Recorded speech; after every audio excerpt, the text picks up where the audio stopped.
Hello everyone and welcome back to Yoshi's Woolly World on the Nintendo Wii U. I am Mom Sheep yet again, and today, ladies and gentlemen, we are heading into World 1-5, which involves a lot of windmills, and it's probably one of my favorite stages in the game just in terms of level design, because it's a very straightforward level. We got to deal with a lot of platforms we need to create ourselves using the yarn balls that we can lay by nibbling on the enemy's buttocks and whatnot. And it has some of my favorite soundtrack in the entire game. The music in this background of the stage is just it's so good. It's so good. I could listen to this all day and I could go to sleep while listening to this. But what you'll find in this stage in particular is that the stage has a large amount of usage of those little knot things. You've seen previously that whenever you see knots and stuff on walls, you can sort of eat them and unravel the walls. You're going to see that quite often in the course of this world. For example, see those little flower things on the floor? Well, obviously they're not shaped, so that means we can gobble them all up and create new pathways we can access just by, eating. I don't know, I just like this game. It is such an original game. And one thing you notice as well that I haven't really mentioned about the large yarn balls that you can collect. Large yarn balls basically act as multi-balls, so you can actually hit multiple objects with those balls. For example, if there's 3 transparent one of these things you need to ravel up using a ball, you can throw just a giant one straight at them and it will, it'll wrap up 3 of these things. It is all fine and dandy. So yeah, if you have large balls, it's very useful to use them, particularly in this stage. And hearing that outside of game context would be quite weird now to think about it. If you have large balls, feel free to use them, and that would be interesting. But yeah, be sure to unravel everything you see in the environment, especially that one tree, because then sometimes you'll find trees and whatnot where the knot will sort of fly off like a butterfly and land itself into like a wall. And in that case, you'll be able to use that to unravel said walls. So yeah, I can dig it. I just love this stage though. It's very tranquil, and to be fair, a lot of the levels in this game I just find really relaxing just to play through. This isn't really a fast-paced action game, ladies and gentlemen. As you can probably tell, we're in part 3 at this point. It's just one of those games that's more fun just to relax and play instead of go fast and try and speed through as quick as you can. All this, it's not particularly a difficult game even just to get through, all the difficulty is purely in the collecting and exploring of the environments, which I think works very well in the game's favour. In fact, there's reviews out there that's, they say the game's too easy until you try to collect things, and then the reviews say the game becomes too hard, and I just think as the game's difficulty, it works, Anyway, I'm just showing off a badge that I have equipped right now. If you have the badge that lets you survive pits, well, the pits will basically act as like a bouncy pad, so you can just land in the pit and you'll bust boop on out and be free to travel. Honestly, the badges you can pick up are really useful. I don't use them that much, to be perfectly honest, but that's purely because I'm a hoarder. Like, all the beads I pick up, I don't like spending them on badges, so I apologize if you people want to see the badges in action. I'm probably going to try better in later parts to use the badges, but as things stand right now, I don't like using them. I just like to hoard as many beads as physically possible, And also another feature about throwing the yarn balls that you might see me do a couple of times is if you rapidly tap ZR, instead of just going into another cursor thing to throw more yarn balls, you'll actually rapid fire. So if you want, you can just keep mashing ZR and just spam like a ridiculous amount of yarn balls in an area. But I digress. Anyway, if you want to get hold of the yarn thingy to collect a brand new Yoshi skin, basically you need to highlight all these lollipop flowers that pop out of the ground. So yeah, and to get them to pop out of the ground, you simply walk by them and they'll just pop on up. So that's all fine and dandy. What can I say? Also, is this meant to be like a stage show or something? If you guys don't know what I'm on about, like, if you can look in the background, you'll see there's loads of trees and stuff hanging on strings, and I don't know if the YouTube quality will help out by this, but if you look on like just normal cloud platforms, like the one that's to our right now, you'll see there's actually strings and stuff holding it up. So I just get the feeling it's sort of like Dynamite Heady, where it's all just like some sort of stage show sort of deal. I don't know if it is, but I don't know. I think it's kind of neat. I always like when games have this sort of dynamic, because if people played Dynamite Heady on the Mega Drive, everything in that game looks like it's just some sort of cheap-made show, and it works in that game's favour. I might LP that game at some point in the future if I can ever get good at it. Because that's not an easy game. That is not an easy game. At all. But anyway, for some reason, whenever I come across some of these Yoshi blocks as well, sometimes they'll give me large yarn balls constantly. And I don't know what the prerequisite is of causing that to happen. I might need to look that up, because sometimes I just get large yarn balls without any particular reason why, and other times it's all tiny balls, and sometimes I get a mix of the two, so I don't know, I still need to look that up.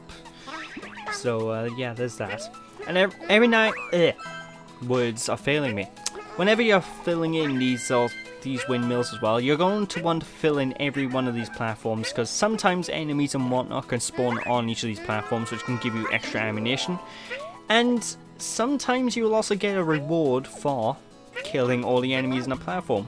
Not so much with this platform by here. I think this platform is one of the ones where it doesn't matter, but you know, more ammo is good, and we need this to kill this here piranha flower, because underneath the piranha flower is one of those knot things to unravel the environment. And honestly, this one's kind of a tricky one to find. I found it on my first time playing through the game, but I got lucky, because I actually had to record this level twice, folks, because I completely forgot it when I was recording, despite the fact my first playthrough I found it. So yeah, a lot of the things in the environment can be quite tricksy, and I heard from a lot of people that finding everything in each of these stages is just obnoxious, because I don't know, they find it really difficult to do so. Personally, I haven't had that big a trouble finding everything in the stage, at least my first try. But it is still World 1, you know, folks, and I haven't played past the end of Part 4 yet, so you know, stay tuned. I might be screaming at later levels in the game because I can't find where the collectible shindigs are. And see what's behind here. Also, whenever it's normally very obvious whenever you can push a wall out the way, like, but there's obviously a platform, so you'll just instantly think, oh, okay, I can push, there's chances that there's something down here, so. Finding a lot of the collectibles in each of these stages are usually not that difficult, with the exception of like one or two potentially cryptic areas, you know? Oh, I love this music. But with that, ladies and gentlemen, that is all the happy flowers in this stage, so that's all fine and dandy. And if you notice as well, stamps that we pick up. I don't know if I've talked about the stamps properly in depth yet, but the stamps, they're used for Miiverse, you know, you can just, I may show them off in part 5 or something, I'll just make a Miiverse post live in the video just to show it off, but the stamps are kind of like a, you just attach them to your Miiverse post and you can make some unique pictures of them. What can I say? Anyway, we have access to another bonus game, but because we've already cleared that particular bonus game in a previous part, I'm just gonna skip past it because you guys all seen it, you know, folks, so there's that.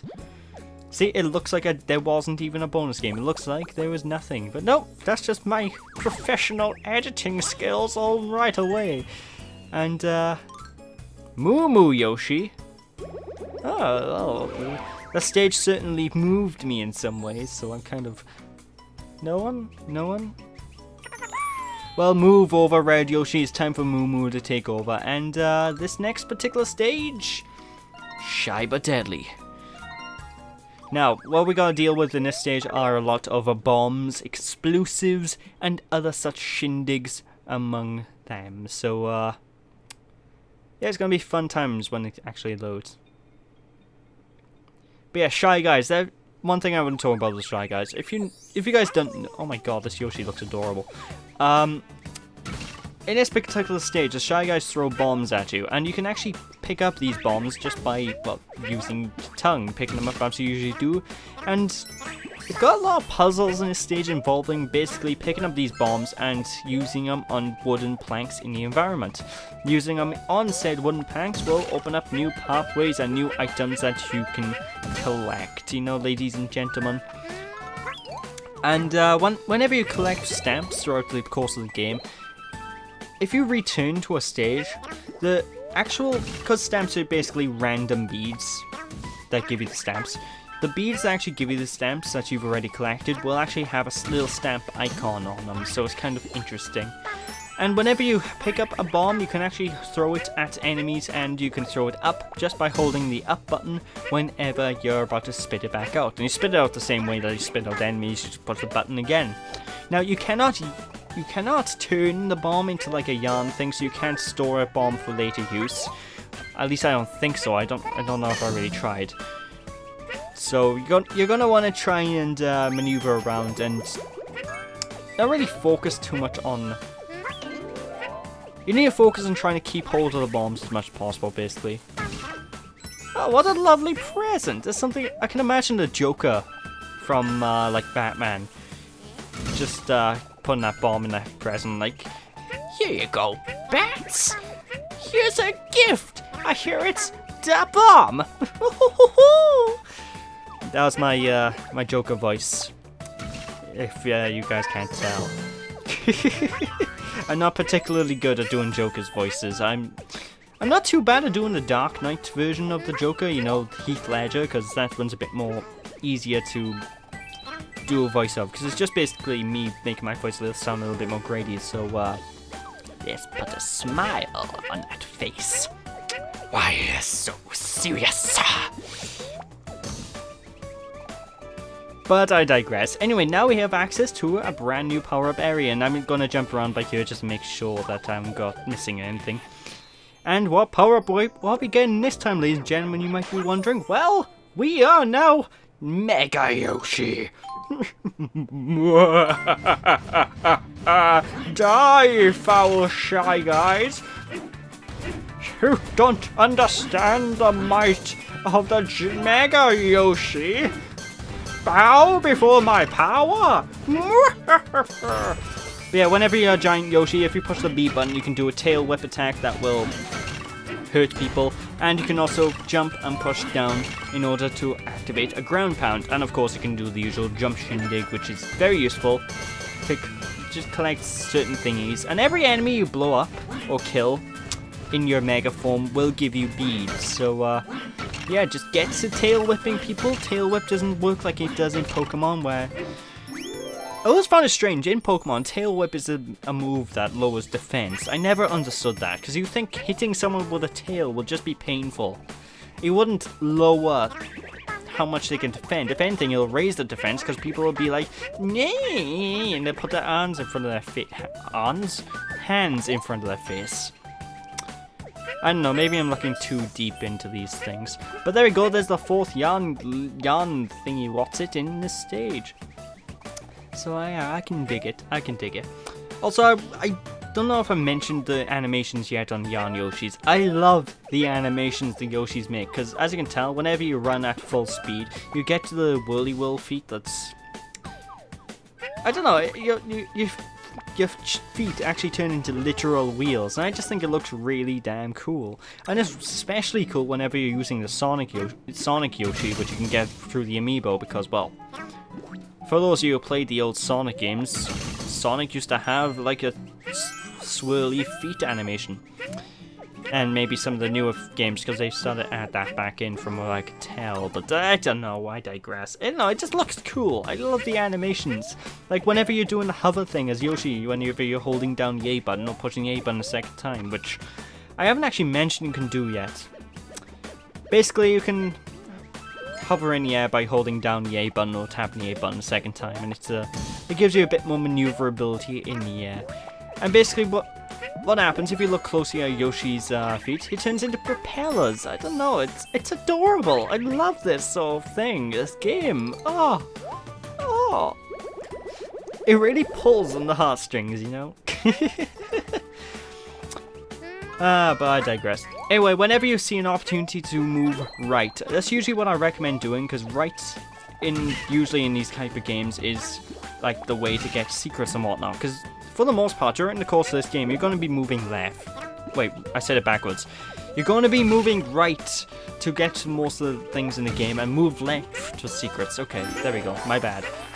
But whenever you get a chance, always move left, because there's always some secrets and stuff you can probably find about if you know what you're doing. Anyway, this is what I was on about when it's a little bit of a puzzle. You can quite easily screw your way out of collecting everything in this area, because it involves some clever strategic use of the bombs that you can pick up from the Shy Guys. Just basically, if you throw the bombs in the general similar areas that I throw them, you should be able to collect everything just fine. So it's not that hard to work out, you know, ladies and gentlemen. Yay! I got all the stamps in the level, if that means anything. Oh, and by the way, ladies and gentlemen, there to get officially, if you want to collect 100% in this game, you do need to clear every stage with full health, all the post stamps, and obviously the happy flowers and Yoshi yarns. I'm not going to go for that level of 100%, but I am, as you can tell, I am collecting all of the Yoshi yarns, and I am collecting all of the happy faces, so you can sort of use this as a guide, because the other sort of, like the stamps and your health, basically rely on your skill on how ridiculous you are at collecting beads, so